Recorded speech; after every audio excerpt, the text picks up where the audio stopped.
All right, hello everybody. Welcome to today's webinar, Incredible H2O. Before Coach Jordan and I get started, just a couple of those normal items to take care of. We will have time for questions at the end of the presentation today, and you can type those into the question box in the lower portion of your control panel. We will be posting a recording of the webinar online, but if you would like a copy of the presentation in PDF format, or if your question does not get answered today, please email our support inbox, which will be shown at the end as well. Okay, here is our agenda for today. We will start out by giving some suggestions on how much water you should be shooting for as a goal. Then we will let you know why you should be focusing on getting more in your daily routine. And then we're going to give you some great realistic ways to actually get more of that water in.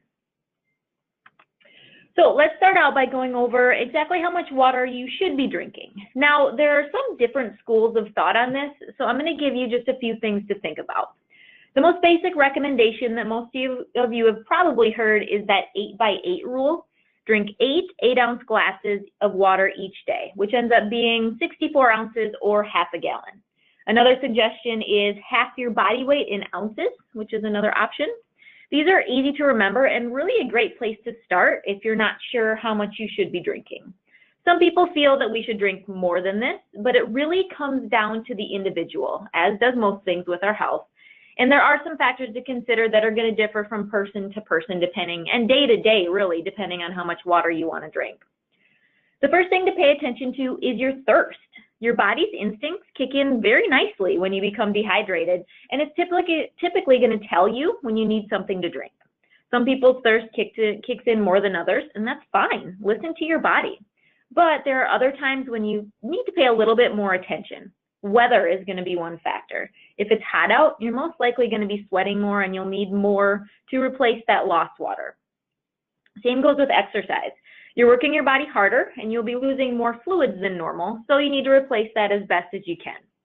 I want to touch quickly on the difference between regular exercise and some endurance exercise just for a second.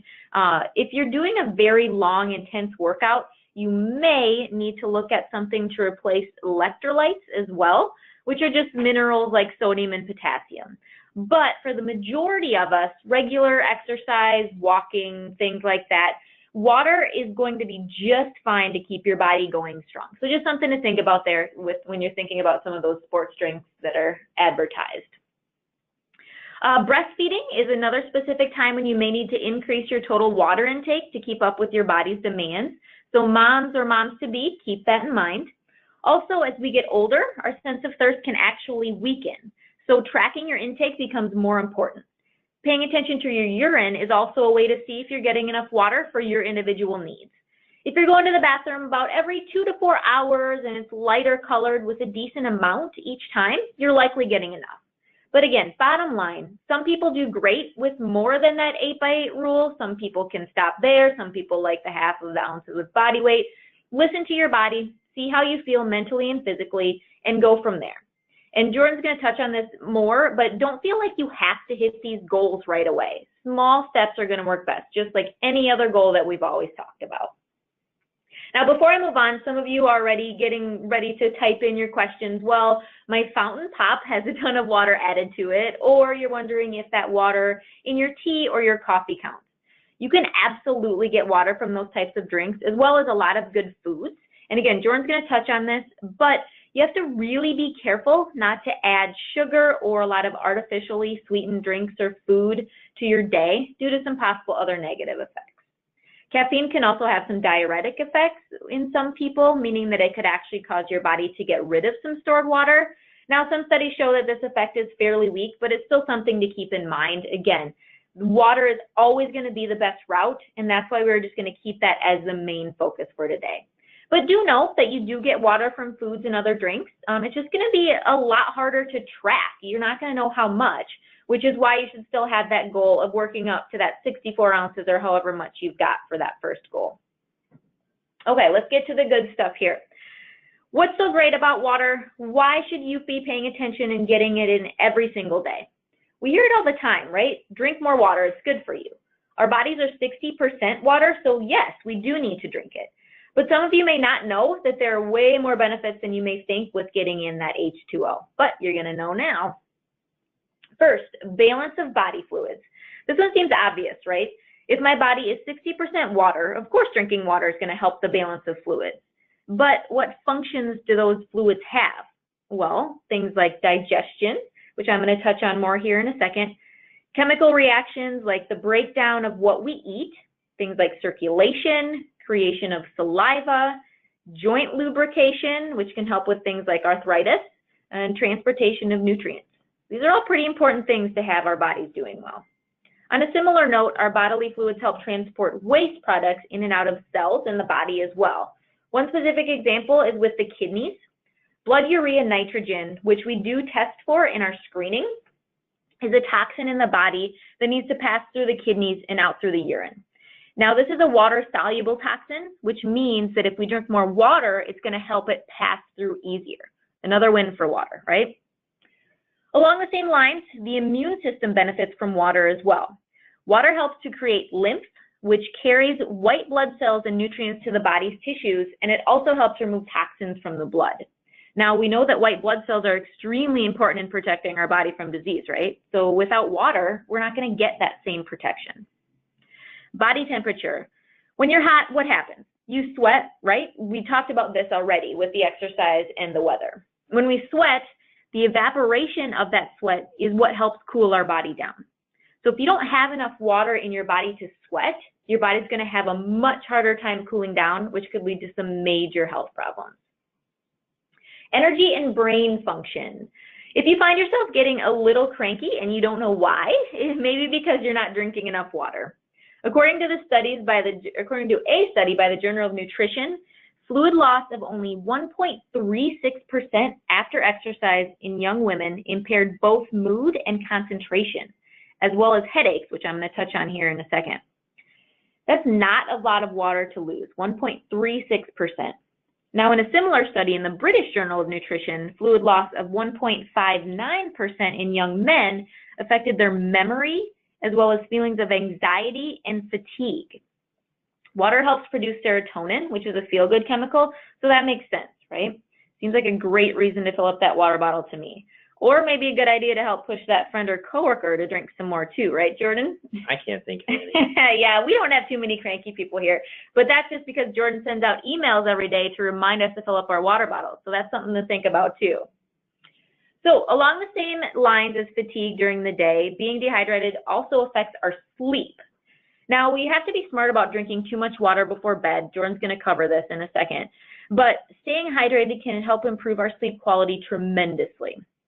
Sleep.org mentions a few things. First, dehydration can cause your mouth and your nasal passages to become dry, which can lead to things like snoring and a sore throat in the night or early morning, which is going to wake you up.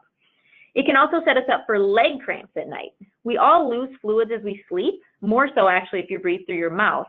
So being hydrated can help offset some of those losses that we have. Now, other factors, alcohol, exercising later in the day without proper rehydration, and having a dry or too warm bedroom can actually make that fluid loss worse. So keep all those factors in mind as well. And again, get those ounces in throughout the day to make sure you're not dehydrated when you go to bed. And then circling back to headaches, that headaches comment from the study, there is some research that supports water for helping headaches in those that are dehydrated. I think we've all probably had some situations where it has helped.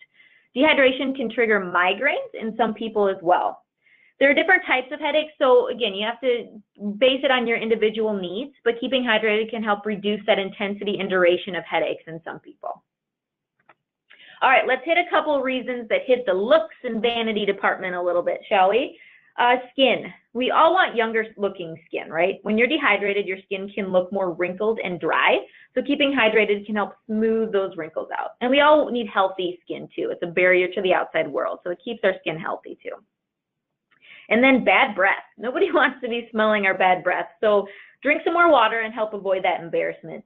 Water helps wash away food particles and bacteria that are a big cause of bad breath. And like I mentioned earlier, it helps create saliva, which prevents dry mouth, which is another cause of bad breath. All right, moving on, physical performance. If you're one that likes to time your workouts or do races or competition, hydration is extremely important in your ability to perform your best. Lack of water can lead to more trouble keeping that body temperature under control. I know I've already said that a couple more times already, but it can also lead to increased fatigue more quickly in those workouts. This makes sense considering that while our total body is 60% water, our muscles are actually closer to 80% water. The American College of Sports Medicine recommends that people drink about 17 ounces about 2 hours before exercise, and then during exercise, start drinking early and at regular intervals to replace those fluids that are lost by sweating. And again, it's going to depend on what kind of exercise you're doing. If you're not sweating as much, you're not going to need as much water, so just keep that in mind. And like I mentioned before, if it's a very intense, longer lasting exercise session, you might want to think about something that has those electrolytes in it as well. But again, majority of us are not going to need that extra boost. That goes with muscle cramping as well. A lot of the times you can prevent muscle cramping during exercise just with water. But again, severe cramping, again, we want to talk about some of those additional nutrients. But hydrating before, during, and after workouts is going to be a great way to keep those performance levels high. All right, almost done here. Digestion. This one is probably more commonly known that drinking fluids can help those that have concerns with things like constipation. Lower water intake seems to be a specific risk factor for children and older adults. Now, enough fluids and fiber are going to be a perfect combination when it comes to digestion. So what happens is our fluid, that water, makes that fiber in our diet plump up, and acts like a broom to keep things moving. Along similar lines, there's some support that water consumption can help with kidney stones as well. The thought being that the higher volume of fluids that are passing through those kidneys dilutes the concentration of minerals, which makes them less likely to form clumps. Now, this needs more studying, but it makes sense. So why not get more water just in case? All right, last but not least, this is the one you've probably all been waiting for. How does drinking water help me lose weight? 3 main reasons. The first is that it can help prevent you from overeating. Sometimes we confuse thirst with hunger and go for a snack rather than a nice tall glass of water. Also, if you keep yourself hydrated, it can help you feel fuller throughout the day. One trick the coaches share with those looking to cut down on portions at meals is to drink a big glass of water 30 minutes before your meal, which triggers your stomach to tell your brain that you're full sooner in that meal. Because a lot of the times we have already crammed a bunch of unnecessary food in our bellies before that signal reaches the brain, leading to that wonderful too full feeling that I know we've all had. So if we trigger that feeling sooner, we're going to be less likely to overindulge in food. And this is actually supported by a study from the National Institutes of Health. Those who drank half a liter of water, which is about 16.9 ounces, before meals lost 44% more weight than those who did not in a 12-week period. Pretty convincing research.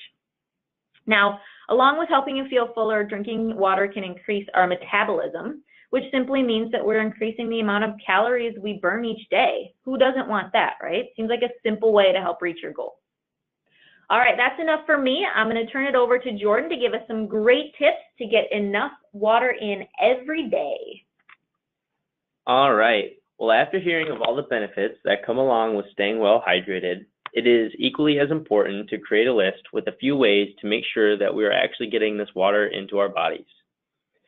Drinking a certain amount of water each day may be easier said than done depending upon our schedule, our work environment, or a number of other factors. What I'm going to discuss with you here are a few ways to help ensure that we can hit our target goal in the amount of water each day. One of the first things to do when it comes to actively drinking enough water would be to set a measurable goal or specific amount that works best for you. This amount can be measured by ounces drank, filling your bottle so many times throughout the day, or however else you would like to track it. Tracking the amount you're drinking may not seem like an overly necessary part of drinking water, but how else are you supposed to know if you've drank enough or might have even had some excess? Drinking a gallon of water each day may be spot on for some, but well above the desired range for others. It could be something you aspire to get in, but having a goal of getting close to the 64 ounces that Coach Shelby had mentioned earlier, or at least half your body's weight in ounces, are practical recommendations we could all start with. We may not be at that point yet, but starting to be more mindful when we want to start increasing will gradually help us get our goal. The reality is that some of us are hardly drinking any water during the day, and so having 1 cup or getting above 10 ounces in a day is a good starting point. This is an example of why gradual increase can be important. If you were to go from 1 cup to a gallon the next day, that would be extremely difficult. If you want to consistently get in 10 to 20 ounces every day for a week, then possibly the next week, try increasing it another 10 ounces and continue building until you're able to get your goal regularly. You may not have thought that your smartphone could be a useful tool to help you stay hydrated, but there are some great resources available and the downloadable apps that can help you track your intake throughout the day. Some people love to see that they are making progress, and entering in the amount of cups or ounces you've drank can be another motivating way to help hold you accountable and keep you on track. Your My Health Check 360 app tracks water, so you've already got one free available resource for you. There are some more advanced bottles out there, such as the Hydrate Me Smart Water bottle, that come with the technology to tell you how much you drank, and this sends the information directly to your cell phone to save you from having to do any conversions or entries. Having reminders sent to your phone telling you from time to time is always helpful, and you could take it even a step further by creating a group chat with your friends to hold each other accountable and make it a good team effort. No matter what your goal is, the best way to reach it is by getting started early. One of the first things you should do after you wake up should be to have a glass of water. As Coach Shelby had discussed a little bit ago, this gets our metabolism started for the day, increases our brain function, and helps to flush out toxins from our bodies. When we start our water intake early, it prevents us from feeling the need to drink a whole lot of water right before bed in order to make up for any that we'd previously missed. No one wants to be waking up every other hour to have to use the restroom while they're trying to sleep, so this is why getting started early in order to have an even pace is important. Drinking a sufficient amount of water comes much easier if we are not saturating our liquid intake with excessive amounts of sodas, coffee, or other sugary drinks. We definitely need to be making it a point to drink more plain water rather than other drinks that are high in sugar or calories. This can be actually dehydrating us and increasing our sugar levels. If you do find that you're having some type of sugary drink, try diluting it by adding water to it. If the taste of water on its own seems too boring and you're looking for ways to make it a little more interesting, there are plenty of healthy additives that are not going to undo the benefits of drinking water. One thing you may like trying to do is infusing your water with fruits like lemons, limes, or strawberries, and vegetables such as cucumbers or herbs like mint. You can find some great infuser bottles online to make it easier to add these natural flavors to your water. Some people like drinking seltzer or sparkling water to get that additional fizz that they're missing from soda. Adding natural flavoring can be a great option. There are also options out there like powder or liquid flavor enhancers, which can be a good option for those who are stepping down from the stronger flavors like sodas. The thing to keep in mind with these additions is that you should be very careful with any of the sugar in them and make informed decisions with those that have artificial sweeteners. While our goal is to give our water flavor, we do not want to risk the dramatic increase in our sugar levels by doing so. There are a lot of bottled water options that are out there with flavors already in them as well. Keep the same cautions in mind as with the flavor enhancers. We want it to be as natural and low in ingredients as possible. If you need that extra sweetener for now, look for stevia in that ingredient list as your best option. And keep the environment in mind too. Using the flavor enhancers in your own reusable bottle can save a lot of single-use plastic bottles. If you have added the right amount of flavoring or have no issues with the taste of water on its own, then the issue is measuring rather. It is important to use a bottle or pitcher that allows you to measure and track how much you've been able to drink throughout the day. It is worth mentioning that investing in a reusable water bottle is an important step. This can cut down on waste from single-use plastic bottles. They're oftentimes more durable and can do a good job of keeping your water colder. If you have a larger pitcher or jug that holds your entire day's worth of water, you might want to be keeping it stored in the fridge if you have access to one. And if not, then this is all the more reason that you'll want a bottle that maintains temperature for you. This may not seem like a big deal, but the type of bottle you're using can certainly have an impact on the amount of water you're drinking. Having a quality bottle that you're genuinely interested in using, you're more likely to put it to use. This helps you obtain the amount of water you desire.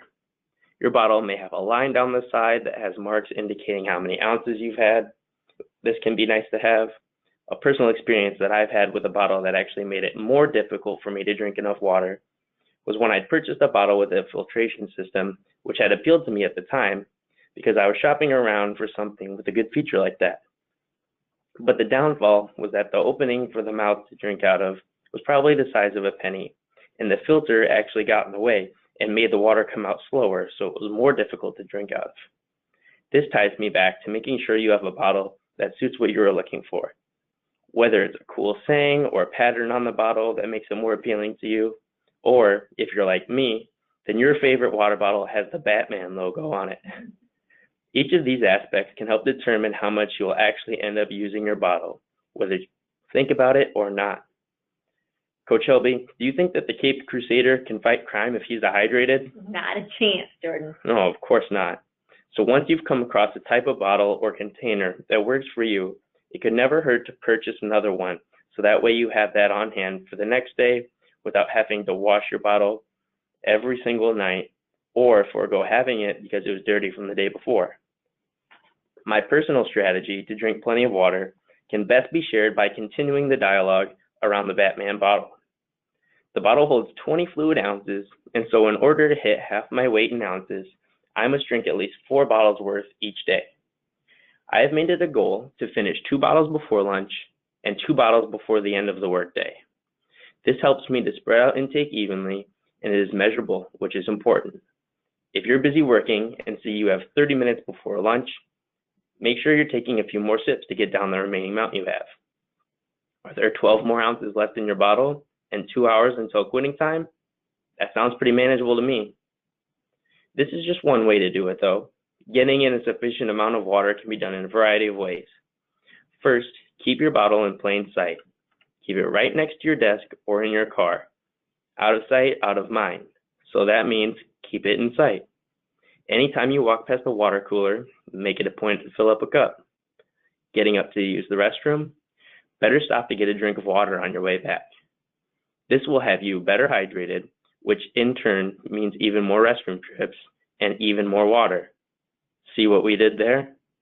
This may seem pretty tedious, but is a very important way to help break up your day and will even keep you more active than you normally would be.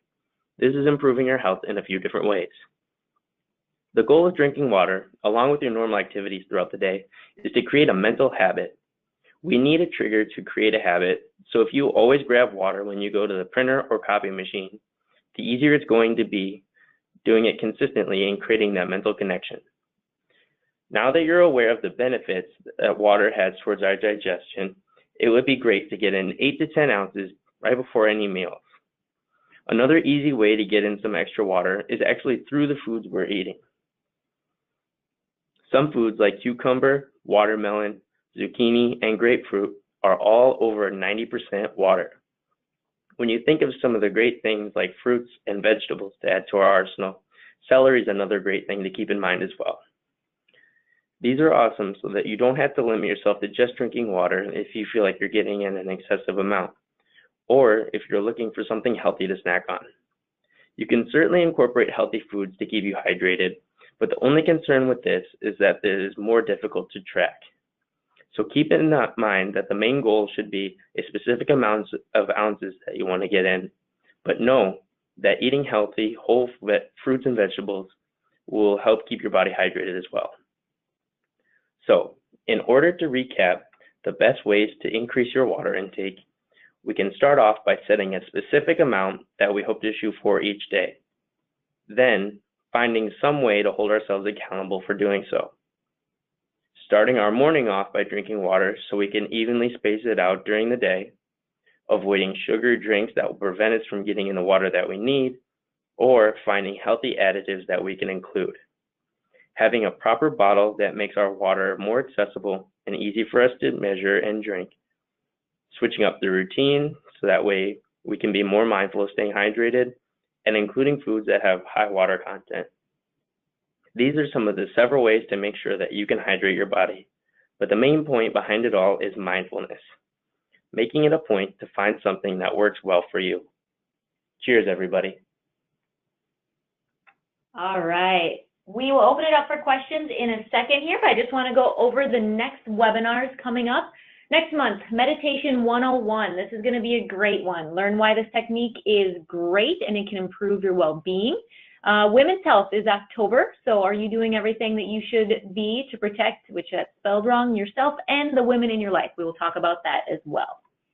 And then contact us. We are on Twitter, we're on Facebook, we have our blog, which you will be able to watch the recordings of the webinars. We're on Instagram, and then you can give us a call or shoot us an email with our email information down there. So with that, I'm going to